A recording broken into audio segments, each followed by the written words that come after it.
Kun sagalee bilisummaa Oromootiin.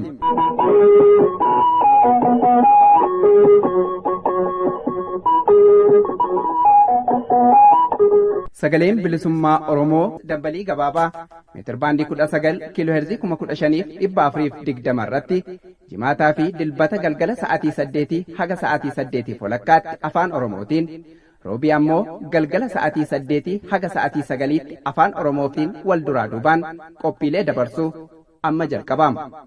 Kun sagalee bilisummaa Oromootiin.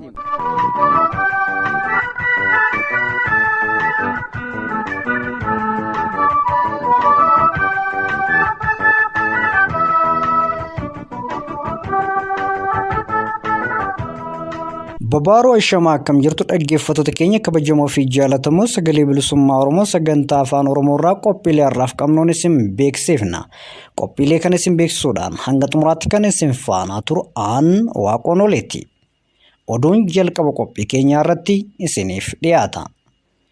Oduutti aansuun haala yeroo irratti ibsa adda bilisummaa Oromoo irraa bahetu isin bira gaha. Xumura qophii keenyaa irratti hayyuu siyaasaa obbo Jamaal Ganama waliin marii taasifne kutaa jalqabaa isaa isin biraan geenya. Hundumaa hanga xumura qophii keenyaatti nu faana bu'uun hordofaa isiniin jecha amma gara jaalala dubbisuutti isin ceesisa.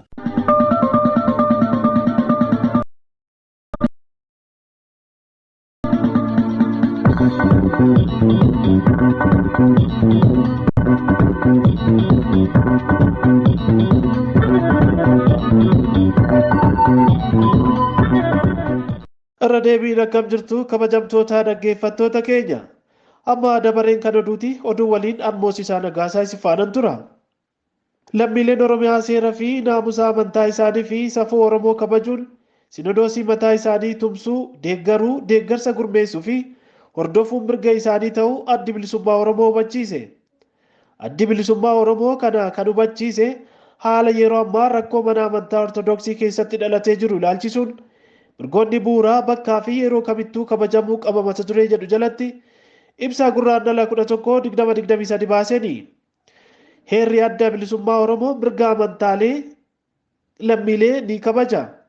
Addi bilisummaa Oromoo dhimma amantii keessa seenuu irraa of qusachuun barbaachisaadha jedhee amana erga jedhee booda amantoonni amantaa hundaa bilisummaa namoota biroo osoo hin sarbin amantii isaanii hordofuu fi gaggeeffachuun mirga akka qaban kan amanu ta'uu ABO'n hubachiiseera.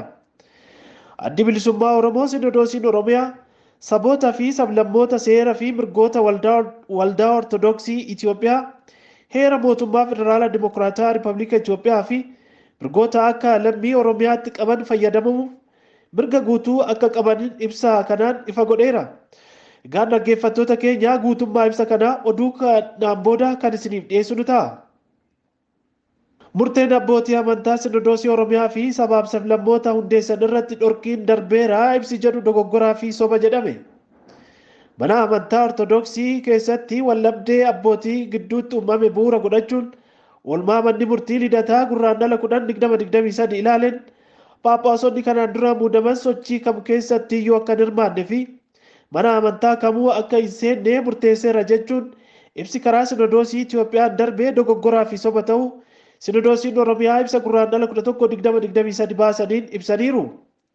Ibsa guyyaa kaleessaa kanneen murteen karaa mana murtiitiin darbe manneen amantaa karaa sinodoosii Oromiyaatiin qabamee akka jirutti kan ibsan harka turuu ta'ee garuu sochii kanaan boodaaf hanga gurraandhala 8/2023tti sochii akka hin goone jechuun murtiin darbeen ala kan biraa akka hin jirre jechuun ibsuun murtee kana bu'uura godhachuun sochii kamuu dhaabuu ibsaniiru.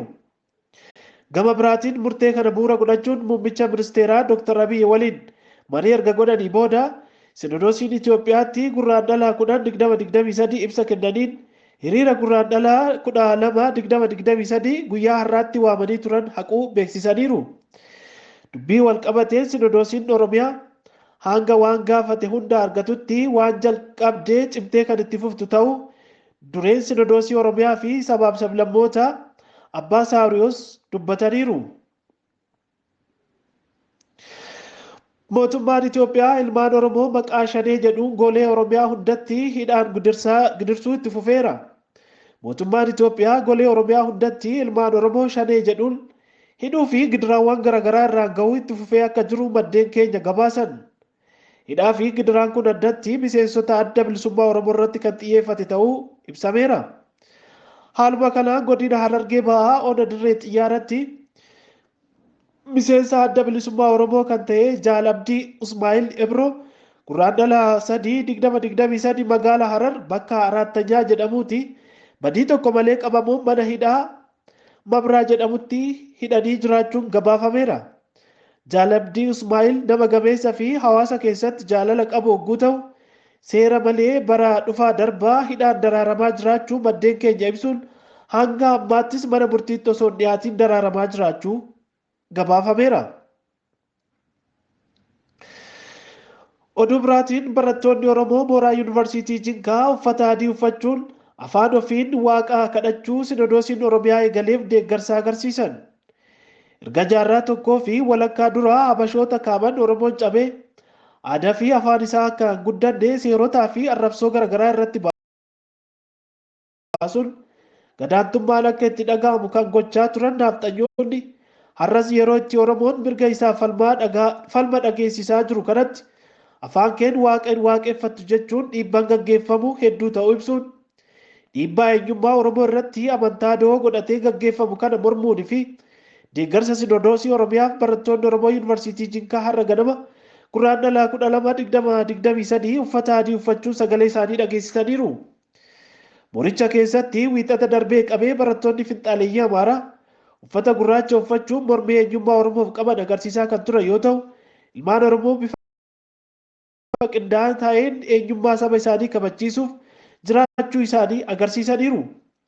Mooricha keessatti uffata adiin dhaadannoolee ergaawwanii fi ejjennoo uummanni Oromoo bilisummaa fi walabummaa isaaf qabus dhageessisuun barattoonni mooraa yuunivarsiitii biroo fi hawaasni bal'aan tokkummaan ka'ee bobaa garbummaa impaaritii jalaa ba'uuf falma jabeessuu akka qaban dhaamaniiru.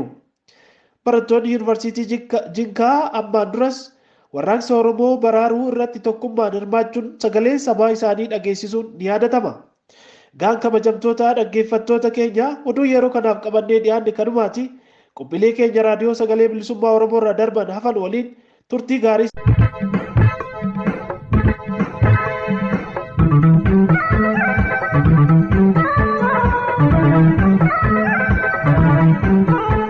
Kabajamoo dhaggeeffattoota keenya kan caqasaa jirtan sagalee bilisummaa Oromoo sagantaa afaan Oromoo irraa qophii isin darbaa jirudha. Qophiin keenya oduu isin dhageessuun eegale ammallee akkuma itti fufetti jira. Ibsa haala yeroo irratti adda bilisummaa Oromoo irraa ba'e ta'a kunooti.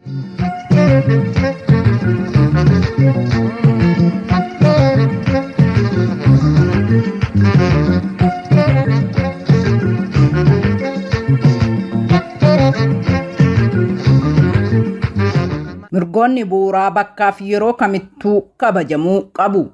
Ibsa adda bilisummaa Oromoo guraandhala 11 bara 2023. Heerri adda bilisummaa Oromoo mirga amantaa lammiilee ni kabaja. Adda bilisummaa Oromoo dhimma amantii keessa seenuu irraa of qusachuun barbaachisaadha jedhee amana. Addi bilisummaa Oromoo Sinodoosii Oromiyaa sabootaa fi sablammoota seeraaf mirgoota waldaa Ortodoksii Itoophiyaa heera mootummaa federaalaa Dimokiraatawaa Rippaabilika Itoophiyaa fi mirgoota akka lammii Oromiyaatti qaban fayyadamuudhaaf mirga guutuu qabu jedhee amana. Amantoonni amantaa hundaa bilisummaa namoota biroo osoo hin sabrin amantii isaanii hordofuu fi geggeeffachuuf mirga akka qaban ni amana. Haaluma kanaan lammiileen Oromiyaa seeraa fi naamusa amantaa isaanii fi safuu Oromoo kabajuun Sinodoosii mataa isaanii tumsuu, deeggarsa gurmeessuu fi hordofuun mirga isaaniiti. Bataskaanni Tawaahidoo Ortodoksii Itoophiyaa seenaa keessatti sirnoota abbaa irree fi murnoota cunqursuudhaan beekamaniif beekamtii kennaa turte malee gaarummaa manni amantaa kun ittiin yaadatamu gadi bu'aadha. Lafa garmalee dhuunfachuu fi saamuu, dubbii namummaa namaa xureessan balballoomsuu, loogii fi mirga afaan ofiitiin tajaajila mana kiristinnaa keessatti fayyadamuu ukkaamsuu fi kan kana fakkaatan gochoota bataskaanni tawaahidoo ortodoksii Itoophiyaa uummata cunqurfamaa biratti ittiin beekamu keessaa isa muraasa. Bataskaanni tawaahidoo ortodoksii Itoophiyaa jal'ina, loogii, daba miiraan miidhamuu fi safuu cabe kan amantoonni bataskaanichaa mataan isaanii kaasan kana qalbifachuu dhabuun nama gaddisiisa.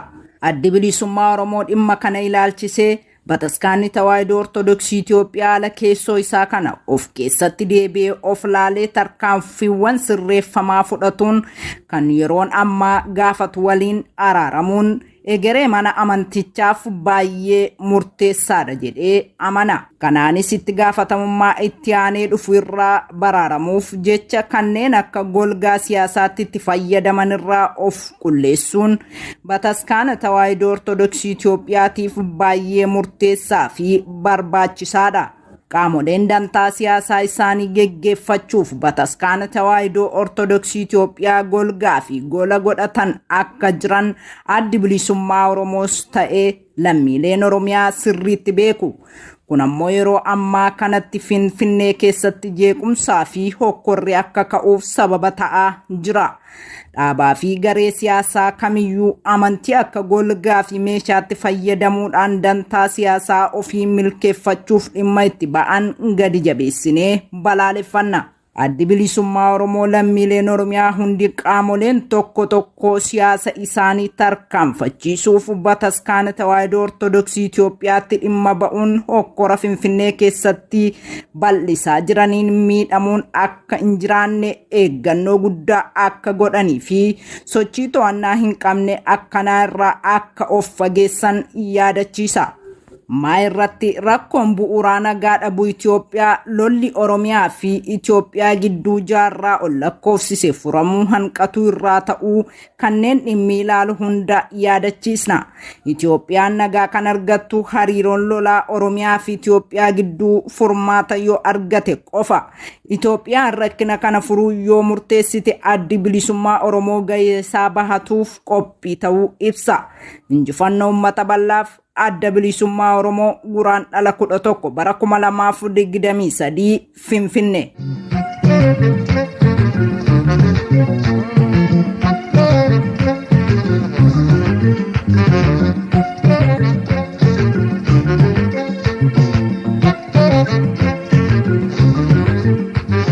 Dhaggeeffattoota keenya kabajamoo fi jaallatamoo tokko lama jennee qophii keenya samaayii irra geenya jirra.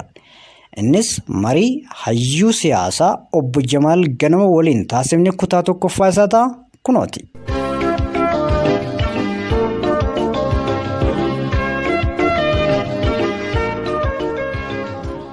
Harka fuunee ashamaa akkam jirtu daawwattootaa fi dhaggeeffattoota sagalee bilisummaa Oromoo nageenyi keenya bufulaa jirtan cufatti isin haa dhaqabu. Qophii addaa har'aatiin keessummaa tokko qabannee dhiyaannee jirra. Haala yeroo ammaa irratti keessummaan har'aaf qabannee dhiyaanne hayyuu siyaasaa obbo Jamaal Ganamooti. Keessummaa keenya obbo Jamaal affeerraa sagalee bilisummaa Oromoo simattee argamuu keetiif maqaa dhaggeeffattootaaf daawwattoota sagalee bilisummaa Oromootiin hedduu ulfaadhuun siin jedha. Ayyefraa obbo Firaa'el isinillee baay'ee galatoomaa haala ulfaataa jajjabaataa keessatti tajaajila uummata keenyaaf godhaa jirtaniifillee baay'ee galatoomaa isinin jaa carraa kanallee naa kennitanii akka yaada kiyyaa ibsadhu gochuun baay'ee galatoomaa. Akka dhaggeeffattootaaf xiqqoo isii hubatamu ani ogummaan kiyya injiinaringiidha. Civil injiinaringiidha. Akkasumas immoo software injiinaringiidha. Akkamitti hayyuu siyaasaa ta'e jedhee akka namni booda falmiin kaafne barmoonni kiyya injiinaringii akka ta'e uummataaf ibsuu barbaada. Haa ta'uuti immoo dhimma siyaasaati irratti akkuma nama biraa necessarily ogeessaa professionaalii isaa nama barachuu dhabullee waan uummata keenyaa fi addunyaa kana ilaalus nama hordofu keessaa tokko jechuun barbaada fayyaa ta'e. Fayyaa ta'e ulfaadhu ibsa dabalataa nuuf laattee fi haala Oromiyaa fi godina gaanfa Afrikaa waliigala ibsa siyaasaa xiinxala siyaasaa akka taasisnuuf hubannaa kan kee kan haala waliigalaa jiru irratti waan hordoftee fi waan hubatteerraa marii akka taasisnuufin bifa kanaan dhiyeessee inni sunillee ogummaadhuma tokko ni hordofta waan ta'eef kana ni beekna. Kanaan ala immoo dhuguma ogummaatti qabdu sanaanis dirqama kan kee baataa jirta akkamittiin waan biraa gochaas jirta jechuun hojii kan keessa gaggeessaa jirta. Mee sagantaa keenya yookaan marii keenya har'aatti haa ceenu haalli taateen biyya keessaa ta'aa jiru guyyuu daqiiqaadhaan yookaan yeroo gabaabduu keessatti jijjiiramaa jira. Keessattuu haala sochii hordoftoota amantaa kiristaanaa kan ortodoksiitiin wal qabatee haalli jiru.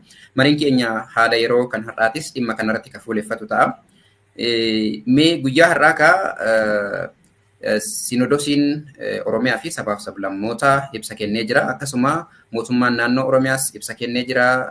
Bulchiinsi magaalaa Finfinneetis akkasuma ibsa kennee jira haala jidduu kanarratti jechuudha. Galgaluma kana jechuudha.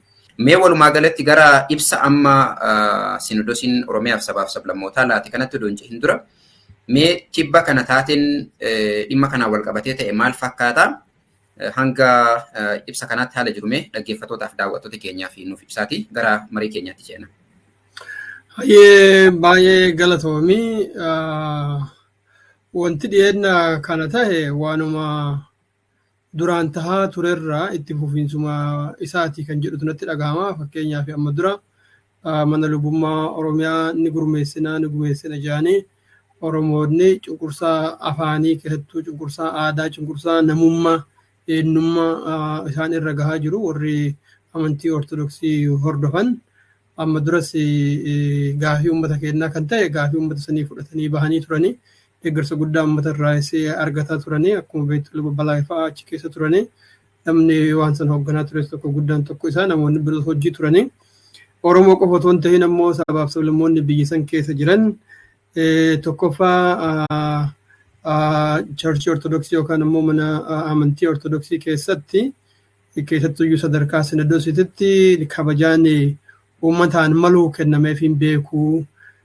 Kitaabonni churchii keenya keessatti barreeffaman kan namoonni itti barsiifamu mazmuura Daawit kan jedhamuu fi Fikkaara Yesuus natti Fikkaara Maariyaam natti fakkaatan tokko immoo sabaaf sablammoota maqaadhuma dhahee maqaa isaanii xureessaa kun immoo barnoota waaqni jaalatuu fi amantii ta'uu hin danda'u namootatu dantaa ofiitiif jecha saba tokko xiqqeessanii saba kaan ol kaasanii faarsuudhaan rakkoo kana uumanii kun akka churchii keenyaatti sirrii miti qajeelfamuu qabaa kan jedhu gaafiin guddaan tokko maaliif waa'ee amantiitiif wajjin waan walitti hidhamu hin ta'iniif waan namoonni dantaa isaanii guuttachuudhaaf godhan kan jedhu kanaan waan wal hidhamee fi lammaffaan ammoo tuyyuu amantiin nuti barsiifnu kun amantii uummata afaan uummataa galuun yoo barsiifne malee amantichi babal'ataa hin jiru. Keessattuu naannoo Oromiyaatiif bakkoota birootu irratti dhiyeenya kana daataa yoo laallu gara nama miliyoona 10 amantii kana dhiisee deeme.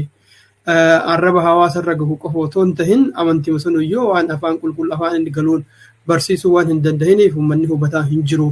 Amantiilee amantii Ortodoksiin booda Itoophiyaa keessa dhufantu irra caalaa babal'ate sirumayyuu namni keenya namni waan kanatti amanu achi keessaa yaa'ee kanaafi Sinodosiin waan kana qajeelchuu qaba. Kitaabonni afaan Oromootiin qophaa'uu qabanii akkasumas immoo namoonni waan kana barsiisuu danda'an dandeettii afaanii qaban aadaa hawaasichaa beekan akka hawaasichi sirrifachiifnetti akka hawaasichi sirraa hin baqannetti akka barsiifamu haala mijeessuu qaba kan jedhu gaafii kana yeroo dheeraadhaaf gaafanne deebii nuu kennuu didee Sinodosiin deebii wanni kennuu dideef al tokko tokko ajandaayyuun taasisu yeroo ajandaa taasisu immoo harki 80 Sinodosiin kun qomoo tokkotti qofarraa waan ijaarameef dantaa qomoo tokkotti sanii tiksuudhaaf namootuma kutaa zoonii lama qofarraa in fact akka ibsa isaaniirraa dhageenyetti zoonii lamarraa dhufan qofatuyyuu isa baay'ee dhuunfatee qabatee kanaaf haqni sabaaf sablammoota haqni amantoota kabajamaa hin jiru.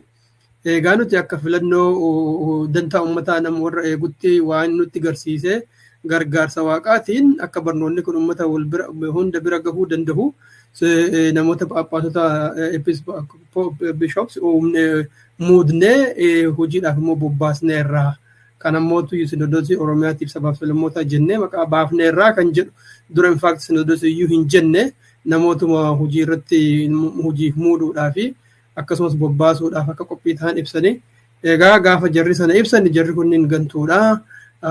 Yakkamtoota warra nama ajjeesee kiraayiteriyaa ulaagaadhuma nama amanu tokko iyyuu hin guutanii gargariin isaanii fuudhanii ijoollee qabu sagaggaaltota hattoota kijibdoota kan jedhu kun gara Sinodosii Amaaraatiin ani in fact kan Itoophiyaati jechuun baay'ee na dhiba erga harki 85 qomoota akka irraa dhufe Sinodosiin Amaaraa sun afaan guuttatee warri sabaaf sablammoota jedhee amma nama walis muudee achi bahe kun uummata cubbamaadha. Amma duras cubbuu guddaa dalagaa turaniiru. Ammas immoo sanyii irratti hundaa'anii amantii Itoophiyaa Ortodoksii yeroo dheeraa turte balleessuudhaaf Itoophiyaallee immoo sanuma keessaan diiguudhaaf diigumsa sanyii irratti fi jibbansa irratti hundaa'ee gaggeessaa jira jedhanii qomummaan takkittiin sabaaf sablammoota biroo balaaleffatte jechaadha. Abaarsa guddaa irra kaahanii qabxii isaan murteessan gara 12tti fakkaata. Isa keessaa irra caalaa hamaanii fi namoota jara kanneenii tajaajila jara kanneenii wanni xiqqeessu guddaan tokko har'arraa jalqabee charchii keenya keessatti yookaan ammoo galma amantii keenya keessatti tajaajila argachuu hin danda'anii. Tajaajiluma achiin alattis tajaajila argachuu hin danda'anii. Yoo du'anis du'allee dabalatee kan jedhu jechaadha.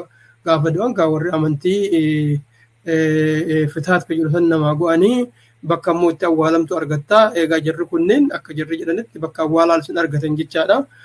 Kadhaa waaqaa kan agartee waan hin haaramuuf jedhamu sunis hin godhamuuf kan jedhu sadarkaa sanirra ga'anii awwaggas naachoo abaarreerra balaaleffanneerra jarri kunniin nama amantiitii miti jedhaniitti wanni sun dhufe gaafa inni kun dhufu egaa isinis akkas deemtan taate nutillee duraaniin sinodosii haaraa oomna jennee hin yaanne akkuma opshiniititti kaahannee turre sadarkaa lammaffaatti egaa isin karaa kana deemtan ta'e kun hojii waaqaa waan hin tahiniif waaqni babal'atiinsa amantii kanaa hin dhoogga jennee waan hin amanneef namoonni muudamuunis cubbuudha jennee waan hin amanneef nuti sinodosii sabaaf sablammootaati kan Oromiyaa gurmeessinaa namoota kanas hojiitti bobbeessina kan jedhu bobbaafna kan jedhu gaa walfalmiin guddaan ka'e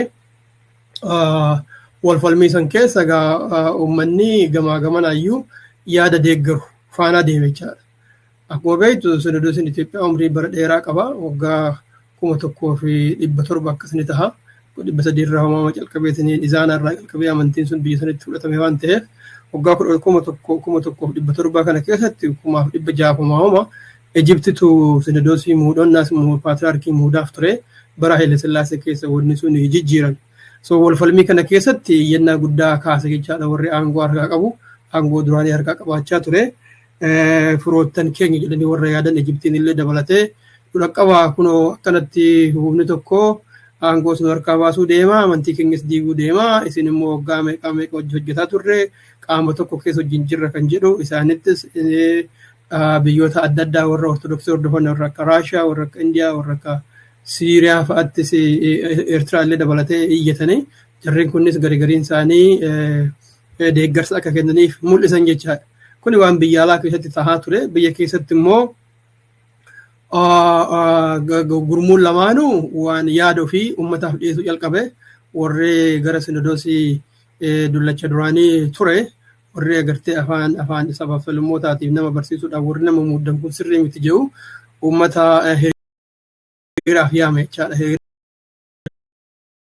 gurguddaa hanga maswaa'atinnatti haga lubbuu waree guutitti deemnaa kan jedhu inni kun akka malee waan nama rifachiisu ture dhugaa dubbachuudhaa fi amantiin silaa waanuma nagahaa nama barsiiftee karaa nagahaa irra buuftee araarri akka bu'u barsiisuun otoo irra jiru uummata akka malee immooshinii guddaa yookaan immoo miira guddaa keessa akka galu taasisanii gurraacha uffadha guyyaa 3 waaqallee kadhannaa guyyaa 3 kana keessatti immoo tuyyu charchiidhaan keenya bakka jirutti ni tikfannaa nama achi naannoo san dhufe kan nuti hin barbaanne hin feene kan yaada isaa arguu namicha arguu hin barbaanne irraa dhoowwaa kan jedhu kun uummata baay'ee miira guutuun kakaase warra ammoo tochi dhufe humnumatti fayyadamuu taagaa egaa aga wareegamaatitti ofirraa dhoowwaa kan jedhu kun baay'ee rakkoo guddaa akka fidaa ture mul'ata jechaadha. So gama kaaniinis jarri kuuwwanis akkuma duraan jedhan namoota muudan kana bakkoota bakka islaammanni barachuu qaba jedhanii yaadanitti muudnee jirra kanaafuu deema bakka san gahaa uummata barsiisuu eegalaa hojiitti seentan kan jedhuun jarris namoota bobbaasanii akkuma argaa turte egaa walfalmiin gara lamaanii ture inni tokko gurraacha uffatee guyyaa 3 guutuu waaqa kadhannaa kan jedhu kanaan yeroo inni deemu inni kun ammoo namoota bakka barnoota uummatatti barsiisan geessuudhaaf baay'ee tattaafataa turanii. Egaa kuni hawaasa keessattis biyyattis naannoo biraattis cinqii guddoo fidanatti fakkaata.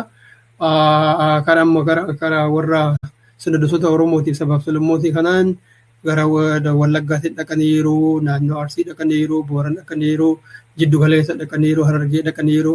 So Oromiyaa keessatti baay'ee bal'inaan hojjetaa turani. Walfalmiin guddaanis dhimma Oromiyaa ta'uu kanarraa argita gama tokkoon. Maaliif Oromiyaan burqaa diinagdeetis waa baay'eetu achi jira. Jarri gara Sinodoosii dullacha duraaniitiin yeroo ibsa isaanii kennan hidda dhiigaa kennan goggogsuudha inni dhufe kun kan jedhu. Hidda dhiigaa goggogsuu jechaan gaa waan nuti ittiin jiraannu nu harkaa balleessuu nu saamuu waan jedhu fakkaata jechaadha. Jarri kuwwanis yeroo falmii isaanii dhiyeessan aangoon qomoo takkaan qabatamuu qofa otoo hin tahin uummata irraa diinagdeen galu fakkeenyaaf lafa akka qullubbuutii fi lafa naannoo Oromiyaa kan biroo keessaa hundumtuuyyuu warra kana saamatee naannoo ofii barbaade qofatti galchee ofii isaan saamee gariin isaa sirumaa kutaalee barnootaa kan adda 4-5 bakka takkatti qabatee mindaa isaa guddifatee gara 400,000 ji'atti argataa kan jedhu kas ture. Egaa ibsa isaanii kana keessattis wanni calaqqise gurguddaani dubbiin tun dubbii amantii qofa otoo hin ta'in dubbii aangoo, dubbii diinagdee, dubbii siyaasaatiin walitti daangaa malee hidhamu tahaa mul'ataa dhufe akkuma amma ibsatan keessatti dhageenyu baay'ee mul'ata dhugaa dubbachuudhaaf. Haalifi waa'een waaqaa, waa'een amantii hagan hunda waan nama wal falmisiisu hin fakkaatu. So ibsoota kennaa deeman kana keessatti warri gara Ortodoksii duraanii, Sinodoosii duraaniitiin jiran kana kanurratti hojjetaa jiru mootummaadha. Mootummaan immoo dandeettii waan dhabeef nuufis kabajaa waan dhabeef mirga keenyas kabachiisaa waan hin jirreef aangoo gadhiisuu mala.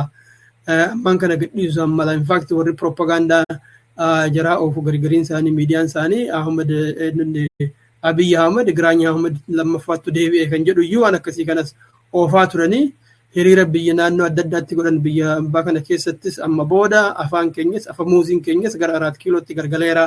Namni waan kana gaggeessaa jiru warra 4 kiiloo mootummaa irra jiru kan jedhuun egaa dubbiin amantii ta'uu dhiisee more to political power aangoo siyaasaatii fi warra aangoo harkaa qabu achi kaasuun nurra jira.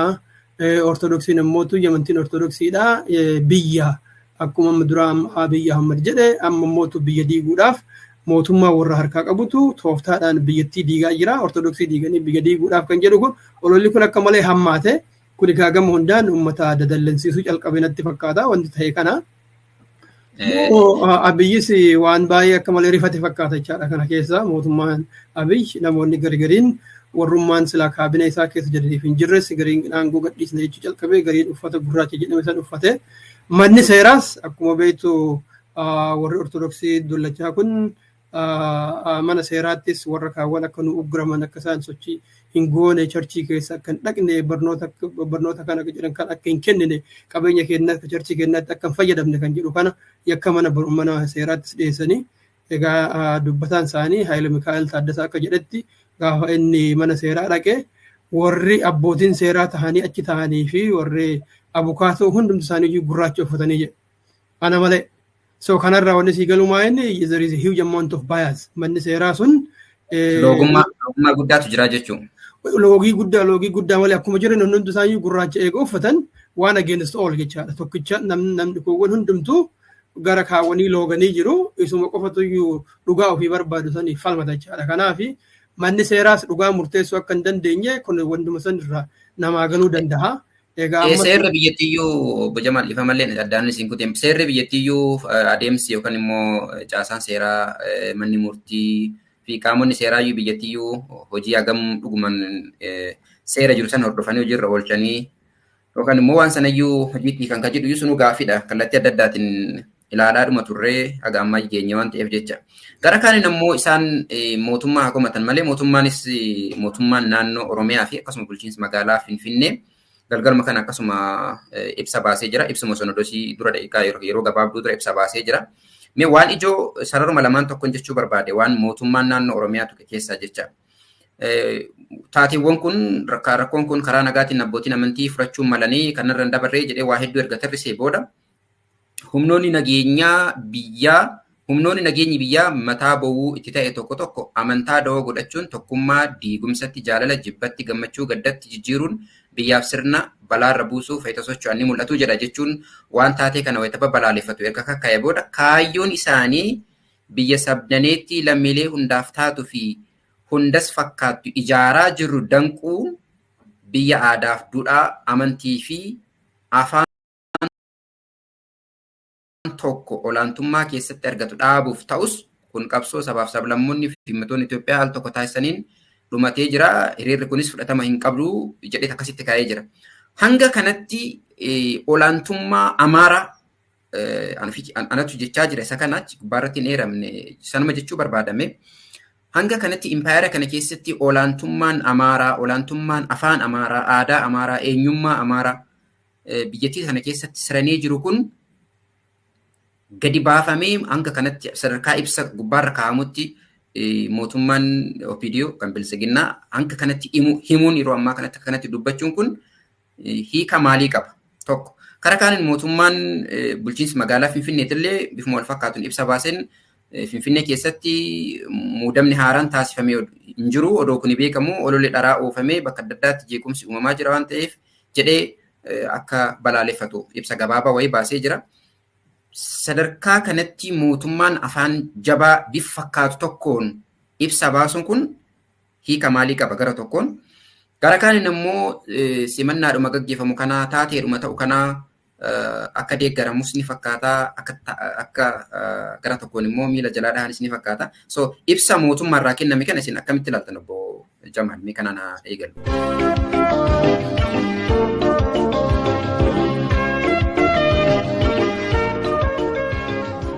Dhaggeeffattoota keenya kabajamoo fi jaallatamoo mariin hayyuu siyaasaa obbo Jamaal ganama waliin taasifne kana qofaan hin goolabamne. Itti fufa isaa sagantaa keenya itti aanu keessatti kan isin dhiyeessinu ta'a. Sagalee Bilisummaa Oromoo sagantaa afaan Oromoorraa qophiileen har'aaf qabannee dhiyaanne kan hanga ammaa ture. Qophii wal fakkaatuun sagantaa itti aanutti hanga walitti deebinutti nagaa fi fayyaa keessanoof jiraadhaa. Injifannoo uummata Oromoof.